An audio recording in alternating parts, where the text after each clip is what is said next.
Sheikh Omar, salamu alaikum. Wa alaikum salam wa rahmatullahi wa barakatuh. Kulikayo mu church. Nvuddeyo bannange mba kusaba leero nange nsabiddeko ku Kananirandi. Tubaddeyo n'okusaba oba n'omusomo gw'okwebaza Katonda olw'okwongerayo musumba waffe Bujingo second chance olw'okuwona amasasi ago. So bwe nalabye nga abantu bakoze oba abayise bagendeyo basabe, nange nensitukiramu ne ngamba waayi kangende mbeera omu ku abo abeebaza Katonda olw'okwongerayo second chance oba omukisa ogwokubiri ku bulamu bwa Bujingo, because okuwona kwe tegaali magezi ge. Abooluganda ojja kyebuuza nti yiye omusajja omusiraamu ate ogenda otya mu balokole walokose? Nkyali musajja musiraamu naye nkimanyi bulungi nti ffenna tusinza Katonda ali omu mu ddiini zonna. Eddiini zonna tusinza Katonda ali omu, twawula makubo. Nabwe kityo bwe tubeera nti tugenda Kampala, oli ayitidde ku Jinja Road, ono nanfubutuka eno ku Hoima Road, oli avudde ku Ntebe Road nate tesimanyi Masaka Road, ffenna bwe tusinkana ku Hamu Tower wali we tulaga ye Katonda ffenna tusinza omu. Nabwe kityo si kibaddeeko na buzibu kugenda kwebaza Katonda, kwebalizaako na bannaffe, ate nga tukimanyi bulungi nti essaala ey'abangi oba ey'abeekutta awamu Katonda ajyanukula mangu era agiwulira mangu. Atotidde abakulu mu Buisiraamu okuyisaamu eggaali nga bagamba oba tokoze kintu kituufu. Bamaseeka abategeera kituufu era tebayinza kunnumbagana. Kugenda kulaba obukulembe obukulembe bw'abeeyita bamaseeka n'obuwundulire obukungulire bwe butyo bwe bugenda okuvaayo okunnumba, naye baalimu be bayita bamasheehi nga baalimu wallahi tebasobola kunnumba. Era abanajja okunnumba mbu nkoze kikyamu bakivumirire nnyo be babeeyita bamaseeka naye nga tebalina ilimu oba nga balinamu ka ilimu akatono ennyo asobola okufulumya harufu oba ennyukuta ez'Oluwarabu bwe n'olowooza nti ddala oyo musiraamu naye nga si musiraamu era nga talina kumanya. Ekyamazima omumanyi omutuufu mu busiraamu tayinza kunvunaana, tayinza kunnyombesa era abeerayo n'asirika. Nsigala mbagumiza nga mbakakasa buli lwaliraba ekintu kyewuma lukyenkoze siva eri buvi nenkibwatukira bubwatukizi nga nkikoze nga sirina bwe nkisoma mu constitution yaffe ey'obusiraamu, kuba constitution yaffe ey'obusiraamu ye Qur'ani. Buli kyoliraba kyewuma lunkola mba ntambulidde ku constitution y'obusiraamu nga ye Qur'ani, mba nnina wenkijje. Obusiraamu butulagira okusuusuuta ennyo, okwagala ennyo, okufuula ennyo abantu abo abatali basiraamu mikwano gyaffe. Bw'okiwulira tusobole okubaagazisa obusiraamu, oba mulokole oba muprotestante oba mukatuliki, tufuba nnyo okubakolako mikwano. Era nze abasumba bonna mikwano gyange, omusumba gwe nakolako omukwano nannemesa yali ndooza Pastor Senyonga. Nafuba nnyo omukwano gwange oyo nno nze munoonya naye nange alabika tayagala musisinkane, naye nga mu basumba bonna abali mu ggwanga mu Uganda ab'amaanyi ye musumba gwembuzaayo okubeera mukwano gwange. Abasigadde bonna mikwano gyange, njira neŋŋendayo, njira nembeegayirira bannange musira mu kaddi nga nabo bwe baŋŋambuuza olw'oku kaddi. So tubeera mu kwesomesa na kuyiga. Wavaayo ne bakolokota ku nsonga ziwali osasanyamu ssente mu mabaala, ng'ogenda mu mabaala n'omansa ssente, era kyekikolwa kyekimu kye tukulabye ng'okola mu kyaki. Kikolwa kya Allah bw'alagira. Eyo nno nkola ya Buyisiraamu. Nalaba abaali bankolokota abaali baŋŋamba lwaki osaasanya ssente, lwaki okasuka ssente, era kibi nnyo nga tebalina ilimu oba tebalina bwino mu Qur'ani. Nakiraba nga bakikola nga nnugu ezibali ku mitima gyabwe ne beeyambisa mbu obusiraamu tebukikkiriza. Ate ntunuulidde abantu abaali bavumirira ekikolwa ekyo eky'okugenda mu mabaala, eky'okukasuka ssente, lwaki nzikasuka. Nalabye nga bali ebintu bisatu. Ekisookera ddala beegomba okukola ebyo nze byenkola naye tebabisobola, tebalina ssente banaku, baavu. omusiraamu ali eyanvumirira mu nkola kibi nnyo okukasuka ssente mu bantu okugenda mu mabaala oba okukasuka ssente baagala okukola ebyo oba banaku baavu tebazirina naye ng'oba oli awo baali agadde ozikasuka. Ekyokubiri, abantu bano be mulaba bannenya banfuutula nti nze ndi mukyamu nnyo byenkola si bya busiraamu era ndi mubi nnyo. Munnange nakizudde nga nze kino kyendi nabo kye baba baagala okubeera. Ya nnukuza abantu ekisookera ddala baagala okubeera mu luzungu baba kiyita famous.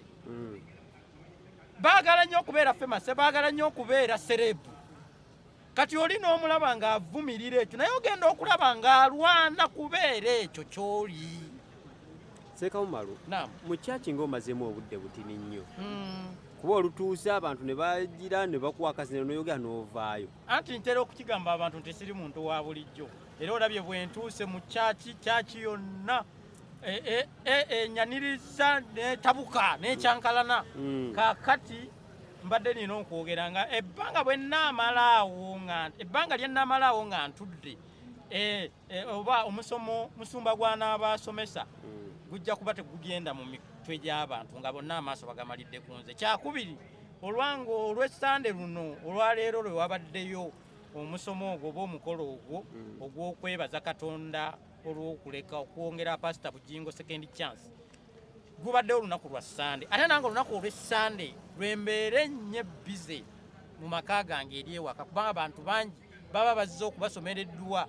Engeri gye luli lwa Sande nti abantu abakola mu gavumenti mu maofiisi ag'enjawulo abakola mu gundi lwe bawummulako ewaka. Oli ava ku kyaki okusaba n'asalawo ayite ewa Sseekajjano n'Edduwa.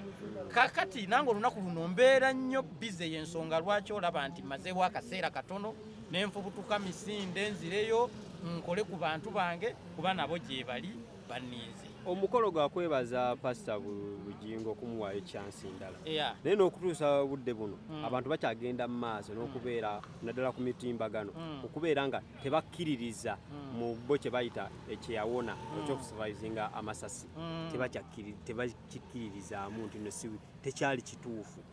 Nabadde nnyumyamukko ne Musumba Bugingo olunaku ndoza lwali lwa Friday nafunayoko ka break ka meeting naye nenjumyako naye namugambye nti ekintu ekyo abantu tebayinza kukyagala kubanga kyoli Musumba Bugingo buli omu kyayagala okubeera naye kyabalema. Musumba Bugingo tukkirize tugaana olwaleero ye musumba aliko. Bw'abeera nga ye musumba aliko kitegeeza kintu yasingako ku banne w'amaanyi. Olwaleero ensi yonna Uganda yonna emanyi omusumba ow'amaanyi obuuza number 1 ye Pastor Bugingo. Kakati abantu bangi olw'okuba kyali tebasobola kukituukako basigala tebakwagala. Nze natuula wansi ne neebuuza mu mutima gwange lwaki abantu tebanjagala ku myaka emito gino gye ndiko. Lwaki abantu tebanjagala? Kyalwawo nnyo nga kinnumya omutwe naye bwe natuulako ne Mufti wa Uganda Sheikh Shaban Ramadhan Mubajje tuba tunyumyamu awo mpola mpola nga bwe twabadde tunyumyamu mu ka meeting ne Pastor Bugingo. Nangamba nti ekyo toddamu kukyebuuza manyi lwaki abantu tebakwagala ate tebali kwagala. Ekisookera ddala oli mwana muto. Bw'obeera nga oli mwana muto ofaanana bulungi Sseekawumalu. Byokola bya makulu. Allah yakuwamu kasente olinamu akasente. Buli omu kyalwana okubeera byokola n'obifunamu abantu babikoze ne balema okubifunamu. Kati ekyo kyoli abantu balwanira okukibeera naye kibalemye. N'olwekyo abantu tebajja kukwagala. So abantu tebajja kukkiriza masasi ga Pastor Bugingo olw'ensonga nti tebamwagala yabasukkulumako. Kyo kikkirize kigaane yabasukkulumako mu mbeera. Bubuuza ku bapasita banne baavaayo ne bamuwalampa ne bagira batya naye kati olaba abalinamu ku magezi bagenda bakkiriza nti ddala kasajja kiraasi abaavu kaasituka. Gwe balooza nkulimba yitako ku Kananirandi olunaku olw'Essande olabe ekibeerayo. Yitako ku Kananirandi olunaku lwa 31st olabe ekibeerayo. Ne bano abasiraamu abajja banvuluga abajja bampalampa munnange nabasukkulumako. Gwoba olaba ndabye bamaseeka bangi abanvumirira abagamba okusomeddwa kiri bid'a kibi tekikkirizibwa naye kati bonna basomi b'amaduwa. Navuddeyo ne ndaba Seeka Bosa munsonyiwa okwogera erinnya eryo kuba ye mukwano gwange nkimanyi tajja kunyiiga. Sheikh Bossa yavumiriranga okusoma dduwa kiri bidia naye nagenza okumulaba luno ku social media nga naye ayogera nti alanga nti munnange nyina omuntu gwe nabadde nsomera awo edduwa yantukako nangamba munnange nsabiraako nsomera ku dduwa naletera emitwalo gy'essente 8 ne musabira ku dduwa Allah nakkiriza. Sibagambye nti nsaba dduwa kati ekyaba ategeeza aba yeeranze aba amaze okweranga kati nze nagenza okunoonyereza ng'abantu bonna abaveeyo abampalampamba okusoma edduwa kiri bidia nga nabo baagala kukola ebyo byenkola banfubutula bufubutuzi naye nabalemererwa nze Allah yansitula era mufuti yankakasa nti bweyongera maanyi abantu bajja kuwalana tebajja kwagala kubanga oli bulungi tebajja kwagala kubanga emyaka gy'olimu emito ate okola ebintu bya myaka 87. Abooluganda bwe bwongo bwange nze gyendaga sijja kulekeraawo okusomera bantu dduwa ate kati neke nazudde nti bwe nkasuka ssente kibanyiiza nga naye ndaba nabo baagala kukasuka ssente ezo zenkasuka naye tebazirina. Abooluganda nsumululidde leero ku Kanani ngenda kuddamu okukasuka ssente leero lwensumuludde okukasuka ssente nga nsumululidde ku Kanani Landi wane wa Pastor Bujingo. Ogenda kuddamu ozikasuke? Ngenda kuddamu nzikasuke, ngenda kuddamu nzije mu bifo ebisanyukibwamu, mu bisaawe, mu mawoteeri, mu mabaala, yonna ngenda kuddamu nkasuke ssente nga bwe nali n'okusinga. Ekitegeeza abantu babeere buli ndala buli lwe bakulaba bamanye nti ssente zizze. Era buli we mundaba ekigale bwe paba nga nkirinyawo bwe paba mumanya nti nze ninga jjanzi ngenda zimansa ngenda zikasuka ngenda kuzimansa ngenda kuddamu enkola eri kuba nkizudde abaali bannwanyisa nti tozisindika manya tozikasuka munnanga ate nabo baagala kubeera ekyo kyendi lwakuba tebazirina. Abantu baali balowooza nti zaggwawo buggwi zaali tezaggwawo naye nga neebuuza abantu nga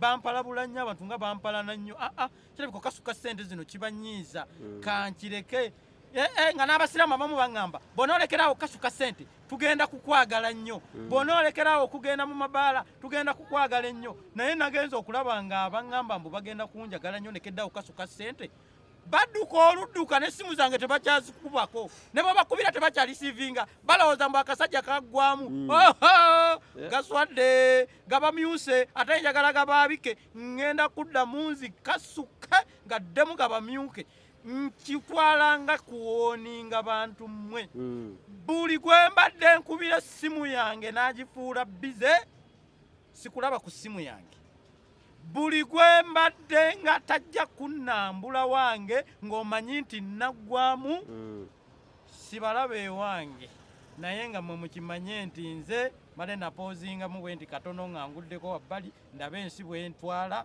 ndaba abantu be baliwa kati nabategedde nabwe kityo ngenda kubidda mu biribiri ebirumya abayaayi.